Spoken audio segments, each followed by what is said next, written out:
Well, hello gentlemen, how are you today? And it's another day in Wonderland. Well, really, I'm just wondering what I'm doing in this land anyway. But I'm still here, hey. Now, I'd like to talk about mental illness. Now, real mental illness is not a funny thing. And if you look throughout history, at least I have, and grown up, mostly a lot of femons have a lot of mental illnesses through their lives. They are well known, in my age group anyway, to be unstable mentally. You know, it's their hormones, they say. But if you look online, they're trying to remove all the mental illnesses and crazy things femons have done throughout history, because you're not allowed to put a femon in bad light, are you? But for people of my age, and even older if there is any, can still remember and know the truth. Femons are very emotional.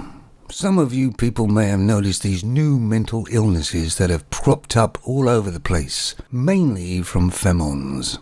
And it's just another way for the femons to be the victim and get attention. Sometimes children will play sick to get some attention from the parent.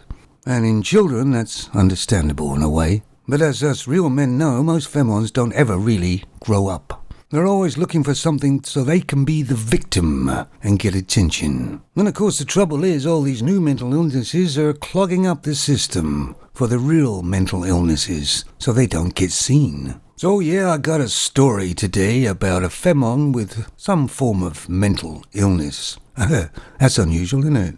Well, she says it's a phobia, but really it's just a made-up thing anyway to get attention. And if you look at this femon, that's the only way she's gonna get attention, isn't it? But of course she could have a cracking personality and a good sense of humor. But being a femon, that's not likely the case. So they think of things to get attention from the males generally, or from everybody. And I don't believe any of these sort of phobias or anything, they're all made up. But see what you think, guys. But apparently this femon is scared of Scottish accents.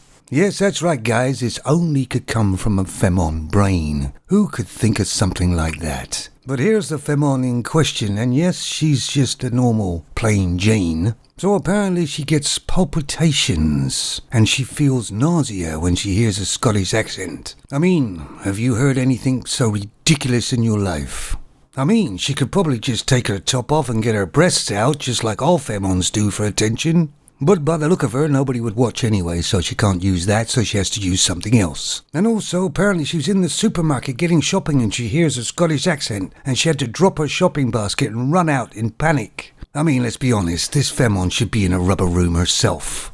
I mean, I have a phobia myself. I got this fear of overweight femons with tattoos or pink hair.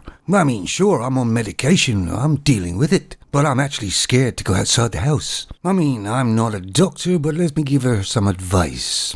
Lose weight. Take care of yourself and get healthy. Pay more attention to your outward appearance. In other words, make a goddamn effort. I know you haven't got a lot to work with, but try. And here's the main thing that would help her out greatly. Grow up. And move from your bubble world into the reality real world. But really, this really shows you how woke and how weak society has become to let these people even exist. And some people appease them. This paper, for instance, that it's in, the story's in. But there's new phobias and mental illnesses names coming up every day, isn't there? And they're all coming mostly from the femon section. You see, femons think that feminism has made them all empowered, but in actual fact it's made them the weakest humans on the planet. Oh well, I guess it's just another day in the clown world we live in. Now I'm going to Portugal in 1 week, for 5 days, or 7 days I think, yeah. And I'll be taking my video camera and making a short video, whether it's going to be good or bad, who knows. But I'll drop it on here and let you know. You take it easy, fellas.